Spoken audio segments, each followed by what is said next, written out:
தேங்காய் பால் ரசம் செய்கிறதுக்கு ஒரு நெல்லிக்காய் சைஸில் புளியை கரைச்சி வச்சுருக்கேன். 2 தக்காளியை கட் பண்ணி வச்சுருக்கேன். ஒரு தேங்காயில் பாதி தேங்காவை பால் எடுத்து வச்சுருக்கிறேன்.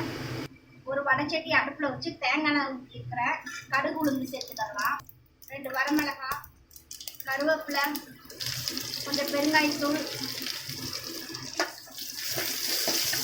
தட்டி வச்ச பூண்டு,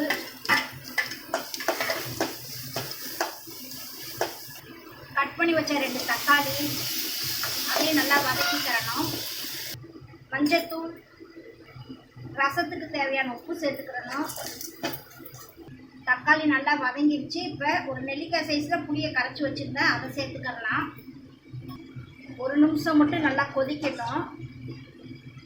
கொஞ்சம் மல்லித்தலை, லேசாக கொதிக்க ஆரம்பிக்குது. 1 ஸ்பூன் ரசப்பொடி சேர்த்துக்கலாம். நீங்கள் ரசப்பொடி இல்லைன்னா மிளகு ஜீரகத்தை நுணுக்கி சேர்த்துக்கோங்க. எடுத்து வச்ச தேங்காய் பாலை சேர்த்துக்கலாம். தண்ணிக்கு பதில் தேங்காய் பால் தான் சேர்க்கணும்.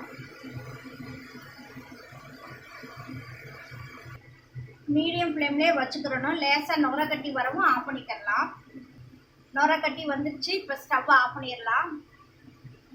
இந்த தேங்காய் பால் ரசம் வந்து சளி, இருமலுக்கு, வாய் புண்ணு, வயிறு புண்ணுக்கெல்லாம் ரொம்ப நல்லது. இந்த மாதிரி செஞ்சு பாருங்க.